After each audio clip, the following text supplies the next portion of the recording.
Welcome to Survival Mode Disrupted, the podcast for those who are done performing, done people pleasing, and done living life on autopilot.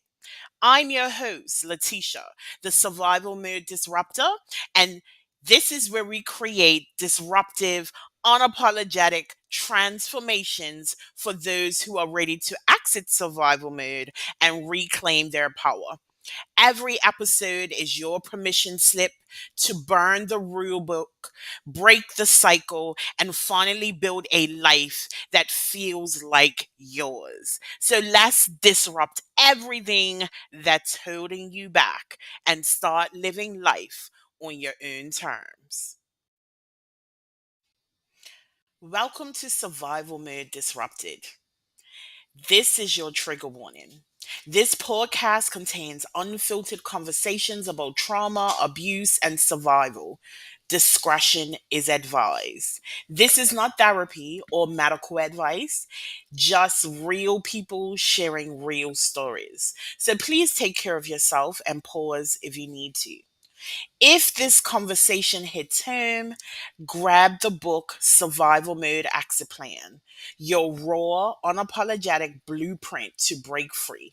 Available now by scanning the QR code or clicking the link in the comments.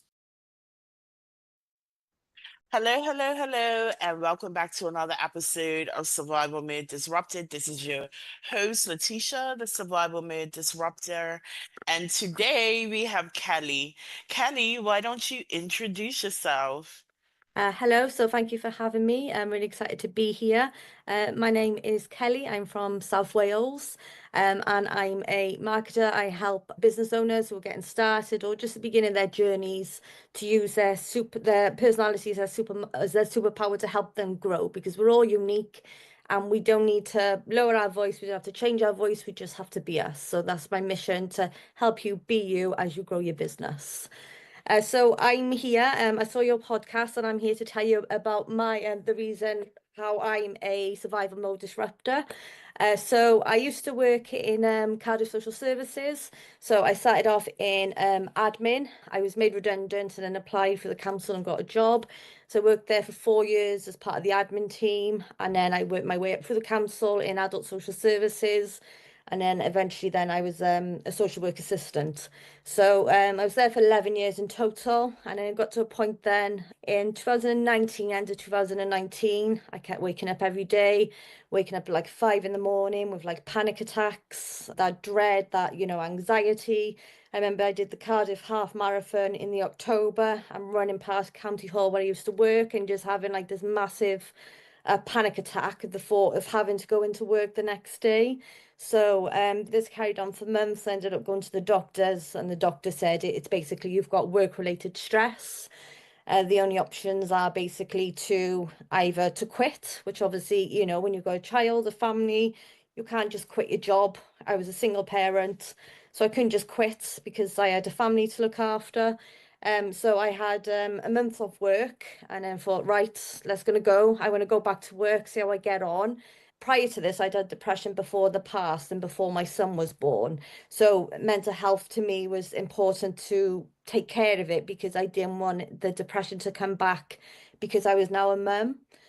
So my son was around 5 at this time. So then I went back to work, and then not long after I was going into work, and like I kept going to work, and I'd be crying. I just felt like someone had died, and I didn't know what it was.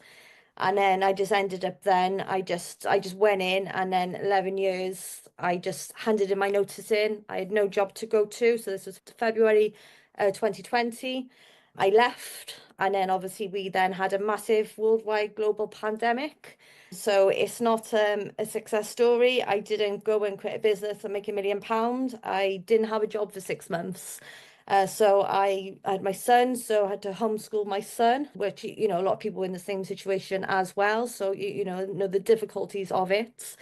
In the background, prior to this, I had been training to be a teaching assistant. My goal was I was planning on leaving the council at some point anyway, because I wanted to change paths because it suited my family better to be off with my son during the half terms and that. But it ended up it was either it was my health or the job, and I wasn't putting that before my son. There was no way of sacrificing my mental health for a job, basically. So that's basically around what happened at that time. And as they say, everything happens for a reason. So, 6 months off work then, it's not for the want of trying. I applied for like Tesco's, Domino's, I applied for every single job under the sun, as did everyone else. So, many of us didn't have jobs. So I was fortunate. I was able to have that time at home with my son and be able to do all the homeschooling, even though he was difficult because he went to a Welsh language school and I'm not a Welsh speaker. So I was quite trying to learn Welsh and teach him, and just, he was only in reception at that time, so he's very young. There's a lot they've got to learn. So yeah, and then when they were all being lifted the rules slightly, then I started working in schools in the September, and then I would get a job in a school, and then the teacher or someone in the class would have COVID, and then you'd all have to go home, and like for 2 weeks you'd have to isolate. So this was like a recurring pattern then, basically. So I'd get a job in the school, someone would have COVID, and then you'd have to go home and isolate them for 2 weeks, weren't able to work for 2 weeks. So it was just like this recurring pattern then. So that went on for the next couple of months then as well. So yes, that's a little bit about my story and how I got to sort of where I am a little bit today. I so I think it's important to talk about workplace stresses, right? A lot of people don't recognize that as something that is traumatizing. They don't recognize that as something that it diminishes our mental health. And Hmm. because we need to live, we need Yes. to work, right? Yes. Um, and it creates this almost like pressure point for anyone in that position because it's like I can't just quit my job, and you said it, like I can't just quit. But eventually you have to make a decision on what is the best route for you, and oftentimes it is removing yourself from that position. I used to work at Lloyd's of London. I worked there for many years, and I was in a position where I was managing a team overseas. I was the only person on my team in London, and I really struggled with the way that I was being treated and how I was being dismissed by my managers and the outsourcing company that I worked for. And I made a decision right before COVID as well, January of 2020, to throw the deuces up and say, I'm done. And then right after that, COVID hits, and then you're kind of in like this spiral of, well, what do I do? Yes. After I've made this major decision. What did you decide to do? Obviously, you have a business now, but what did that look like, managing or getting to a point where you were running your business? So, like in my head at that point, a business wasn't even in my mind at that point, that then basically. So, around just over 2 years ago now, so maybe the beginning of, well, we 25, so beginning of 23, February 23, I was thinking, oh, I just moved in with my partner. So, I'd been a single mum for 8 years. And then in the November 22, I moved in with my partner, so that was nice. We all moved. I previously lived with my auntie for a couple of years because I was a single mum, and so we moved together in November 22, and then in like the January 23, I think I was just getting, because I'd had that move, I had that change in my life. I think it was giving me itchy feet. I wanted more. So like, although I had my partner now, we had two incomes coming on. I was still only, not only, I'm not diminishing that. I was still a TA, just receiving minimum wage, and I didn't work half terms because obviously I was off with my son. I didn't get paid in half terms, so I was still on a low paid, and I'd left quite a well paid job as well. So I was on a low paid job, and even with my partner's income, the thought of us even being able to go on a holiday, it would take us years to save. And my son didn't go out at all in those 8 years. But there's, so much opportunity which money and time can give us, which can both be limited when you're working a 9 to 5. So it was around that time I was getting itchy feet, thinking, oh, there must be more to life than this. It's a bit like it wasn't pushing, like going from social work to solving a lot of problems to as a TA working with children with autism. It was quite a jump, whereas I used to use my brain, my thinking, problem solving a lot in my social work job, and I was just mentally bored in the job. It was physically challenging because of the children's needs, but it just was there was just and I wasn't using my brain enough basically for me. So I started then thinking, oh, what can I do? I started looking up online. I was just reading. I still didn't know what to do. I just thought, I want to work for myself. I see everyone else doing it. Why can't I do it? So I started doing online courses, reading books, and then in the February then, like I said, I just left for my auntie's house in the November, and then I went to check on her because she hadn't been well, and I found her passed away in bed. So obviously I've gone back, everything went on hold then because obviously it's the grieving process. I just lived there for a few months. I'd been there the day before, so none of us knew or her knew this was happening as such. So obviously all plans went on hold again because we had to process that, the funeral, everything else. So it all sort of went on hold again. And then again, it's sort of one of those things that make you think life's too short. So that summer holidays then, I was like, I'm doing it. So told myself by next summer, which was last year, it's going to be my last year working for anyone ever. And I'm going to start a business. So I started like posting. I didn't know what I was doing. I had no clue what I was doing. I was just getting there and I was just doing it. So I was learning, I was reading, I was doing courses. And then last summer, then I ended up, I quit my job. So since last summer now, so in the last few months, I've had two number one best-selling books on Amazon. I've done a marketing and launch certification. I'm doing a mindset certification. And it's just like absolutely crazy how from 5 years ago, literally 5 years ago, I was literally unemployed in the midst of COVID, homeschooling like everyone else was. Now, 5 years later, it's literally couldn't be more full circle. This wasn't even a dream, a picture 5 years. It wasn't even a thought. So how far, everything dictates us for a reason, and everything brings us here. So it's just crazy. If I hadn't have done that, where would I be now? If you know what I mean. So it's just everything is a challenge, everything is a turning point, and we just learn from everything. So it's just I'm very grateful for the position I'm in now, but all those challenges are there to put us on a new path. I agree with you 100%, Kelly. And I think it's our challenges are there to put us on a new path Yeah. if we are open to it. Because Yeah. oftentimes we resist, we kind of get caught up in our circumstances instead of the possibilities that are in front of us, Yeah. which is why oftentimes we stay stuck. Why oftentimes, we our mental health declines because we think that our circumstances are our only option available. And a lot of times it isn't the case. It's about being willing to take a risk, willing to choose ourselves, willing to take ownership of our lives rather than just let life happen to us.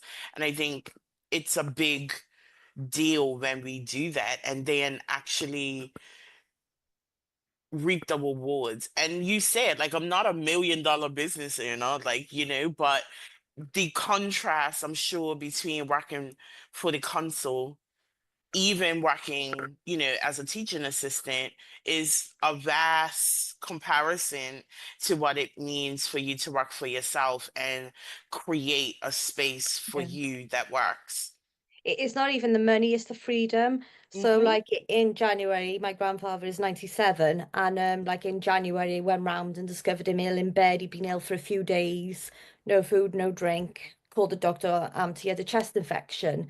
So because of the freedom of me not having to go to a 9 to 5, I was able to stay there for a week with him to look after him while we arranged it. And the good thing in my social work background was in a week I was able to arrange, social workers, OTs, physiotherapists. I was able to get everything in place in a week because I knew the background from it. But it was the freedom of I could go then look after him for a week. So I could sleep there night, come home, do the school run, and then go back to take my son to his hobbies in the evening and then go back and stay there. It's not just the money, it's the freedom. And it's like one of my main reasons for doing it was because it was pros and cons working in a school. It was great. I was there. I could do the school run. I could have half terms off. But then I missed my son's concerts. I missed his sports days. There was lots I missed because I was watching other people's children do it instead. So, and that one year in November, it was Children in Need, and my son, it was there one class a year do a Children in Need assembly in all the schools, and it was his class that year. And I just remember this. He was like, we in the hall, and he was like, "Oh, it's my assembly tomorrow. I've got 3 lines. For an 8-year-old, 3 lines is massive." And he was like, "Oh, you come in," and I was like, "Oh, I can't. I can't." And he was just like, "Oh man," and those words they stick in my head. Do you know what I mean? And he was just like, "No, I'm done. I don't care what I've got to do. I'm gonna do it." So I was working full time. So I literally built my business in my car. So on the school run, I'd go on, I'd do all my videos, I'd be doing my networking, my commenting. I'd get up an hour early every day to get up, do my connections, do my posts. I used to literally fill every gap of my time building it to get to where I could, so I could leave my job in the summer. So it was just those, you gotta, like, I didn't have much time, but I used that as a reason to build my business. A lot of people use it as an excuse. You've got to use that as your reason. You haven't got time now, so nothing's going to change. I didn't want to be burnt out, not enjoy life until I retired at 67. I wasn't doing it. So I was just like, you know what? I'm not following the rule book. I'm here to change that. And I'm so for everyone. You don't have to work a 9 to 5 till you retire. You don't. Everyone's got skills. Everyone can do something with it. Absolutely. So my other business is a market research business, market research consultancy. And one of the things that I teach my clients is really learning how to use the skills that you already have to Yes. make you money. Like Yes. I think we believe that we have to have all of these things in place in order to start a business. And like you said, it is really about the freedom. I walked away from a really good job, but it was the freedom to be me, to not have to continue to, one second, not have to pack myself away every day when I went to work, not having to um, deal with it- nonsense really, just to say that I have my bills paid. And for me, it wasn't about the money either. My family and I were fortunate enough to be able to use a circumstance where we found ourselves homeless and take that and travel. We traveled for 2 years on the back of being homeless. Now that's freedom. Now, if I was still working at Lloyd's of London, I would have had to figure it out. I Yeah. probably would have ended up in a hotel because of the console until I could find a place to stay, which wouldn't have been freedom for me because I had 2 children. You know what I mean? I was able to say, you know what? This is what we're doing. And what was meant to be 6 months turned into 2 years of incredible experiences for not only me, but my kids, who at the time were 2 and 4. Like my 7-year-old now is like, why are we still here? So we've moved back to England. Yes. Excuse me, we've moved That's back to okay. England and we've been back just under a year. And she is like, why are we still here? Like, Yeah. why are we not traveling? Yeah. Because it had become the norm for her. And those are the things that you don't think you can give your children, especially if you're working a 9 to 5, that's mentally draining you. Yes. Apologies, this No, dry no, it's fine. cough is driving me insane. Working a 9 to 5 that's mentally draining you, that is leaving you depleted. Yeah. You bring Yeah. your stress home and Yeah, you well, it was even like I was working in a school, and then I'd go straight home and having to parent, and you get so dysregulated from working in a school. You don't understand just how difficult it is. You come out and you're just so it's just you're craving that silence, and then I get in the car and I would just sit in the car for 5 minutes just in quiet before I turn the engine on just to have that 5 minutes, and then I'd have to go and do the school pickup, and then we were doing all our hobbies and everything, and I would just be knackered, and I would just be like, what for what? I'm not, I don't want to live like this until I'm in my 60s. So it was just like, what can I do? And I've had to learn everything I've learned backwards. I've gone backwards more times than I've gone forwards because I didn't have a clue. But again, that's my journey and that was my path and that was my lesson. And I'm still going to learn more lessons and have more paths. But I take the experience from it and how I can turn that around and encourage others to do it as well. So it's more, you don't, I don't have a business background. I'm not a millionaire. I don't have this back. I'm not a COVID success story. I didn't start my business in COVID. And today's business is very different to and from people started in COVID as well. So we've started in the hard times. But again, like with the market research, that's why I try and help people to be them. That's how you're going to get your clients by being you. You don't have to be online. There's so many different ways you can meet and connect with people. And this day and age, that relationship building is more important than ever to grow your business than having 10,000 followers on Instagram. Definitely that personalized touch that you get through networking and really building relationships and getting to know people. I think that's really success comes in business. And Yeah, I think in my opinion, COVID really was the reason for that. I think COVID changed the way that we marketed to people. There was a lot of like bro marketing prior to COVID, which is not really flying anymore.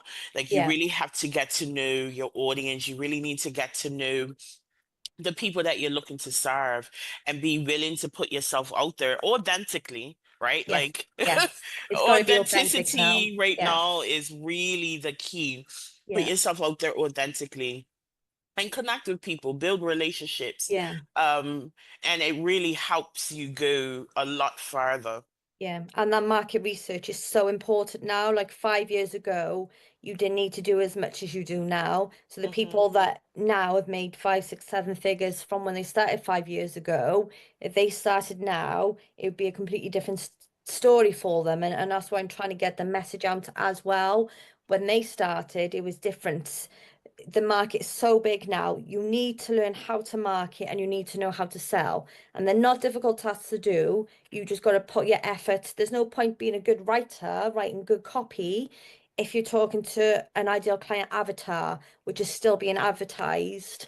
And there's too many people now to have an avatar. You need that data. You can't just make up a persona, which you could do 5 years ago, because there's so many people now. You need that data, and it doesn't matter how good your copy is. If you're talking to a fictional avatar, you're not going to grow your business to where it can be. And it's just a lot of that is being missold. And also, people are taking on clients and they're not taking into account, have they done their research? Do they know how to research? Like I said, there's no point paying 5 grand to a copywriter to do a program with them because you're going to be talking to thin air and you're not going to grow your business.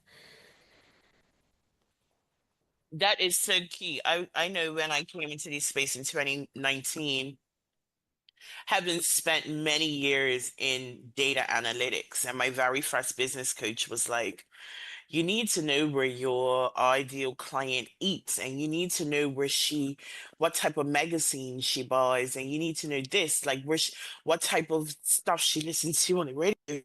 And even back then, that made no sense to me. I get it from a targeting perspective, but how does that help me solve her problem? Yeah, That because I everyone has know got, that she eats at yeah, Cosmo's 3 times a week. Like it yeah. doesn't. Oh, I am so sorry. I know it's fine, Kelly. It doesn't help me. It's No. really getting to the core of what is keeping her up at night, Yeah, what she really needs yeah, in this moment. And it's not based on what I think it is. no, It's based on what they say it is, right? yeah, yeah. Um, Because it's and like the psychographics as well, isn't it? Like you can have your niche and market full of your ideal client, but every single one of them have all got a different buyer personality. yeah, And that's why it's irrelevant where you eat or what magazine you read. Obviously, that's part of so you know where they hang out, you can sort of grab their attention. But everyone has got a different buyer personality, and everyone's buyer's journey is different, and you can't rush the buyer's journey. So the demographics and the psychographics are what is important. Definitely the psychographics. And that is one thing that I didn't see being taught when I was starting my business, which is why I thought going into market research would help. And I helped a lot of clients because they really didn't understand what they needed to know in order to connect with their ideal clients. Sorry. No, no, it's fine. So, who do you work with now, and what is that looking like day to day? So for me, I'm working more with local businesses. So a few months ago, I was just, do you know what? I'm fed up of trying to fight and find my space on the online world. I don't want to do it because you can't see what's going on. So I decided to start more networking. So my clients are the people who I meet at these networking events. I've gained friends from them, I've gained collaboration from them, and it's changed so much because I don't feel chained to a computer. I'm actually working less and I'm happier. And that's the other message which you need to convey as well. Your business doesn't bring you happiness, joy brings you happiness. You need to aim for that joy and that happiness, and then your business success will come. It won't come if you're focusing on the happiness from your business. It's got to be the other way round. And since I've been connecting, networking, I'm even now running a local networking group. It's just everything is completely different, and it feels so much more aligned because I can hear their message, I can hear their struggles. They know me, and they automatically then build that relationship. They'll refer me or want to work with me after meeting with me once, as opposed to trying to build a relationship online for months. So I predominantly help the local women I work with their businesses, and I'm doing a lot of LinkedIn at the moment. So I'm helping with their LinkedIn profiles, and I'm helping with their LinkedIn with the market research on there and company training as well for local businesses. So it's really I'm there to help them build their businesses by being them, not by being silent, trying to fight online, trying to be the loudest. You don't have to be the loudest. You just have to be you. Yeah, I love that. I love that. And the fact that you are using your networking events as like continual market research, I think Yeah. is the way to go, if Yeah. I say so myself. Yeah. So, Kelly, how can we connect with you online? So I'm on LinkedIn. So Kelly Watts on LinkedIn. I'm also on Facebook and also on Instagram as well. Or if you're in South Wales, you'll find me at a networking event. But yeah, so come and say hi. I'm here for the network and the collaborations, the connections as well. It's all those other aspects. I'm very much a connector, so I'm not here just to get clients. I'm here to try and connect, collaborate, and for us all, there's enough room for all of us. So it's about building relationship and help other people connect with the ones who they want to be connected with as well. I agree with you 100%. There is so much room for us to be able to collaborate and not be selfish and try to hoard it all for ourselves. Because the truth is, I can serve clients like you serve clients, and you Yeah, can serve clients like I absolutely. serve clients. Yeah, And not every client's gonna vibe with me the way they vibe with you. So it's just being open. And if this is really about being impactful, it's not about being selfish, it's about spreading the love. yes. So, Kelly, one last takeaway for the guests before we wrap it up. One last takeaway would be just to don't silence that inner voice, like go with your gut, that's your intuition. It's there for a reason. Just follow the path. It's scary. When it's scary, it just means you're growing because you're outside your comfort zone. Life starts inside your comfort zone. Absolutely. Life starts outside your comfort zone. Thank you so much, Kelly, for your time. Thank you, listeners, for catching another episode of Survival Made Disrupted. And I want to remind you, you were not built to break, but you damn sure were not built just to survive. Reclaim your life and thrive on your own terms. And I will see you next week.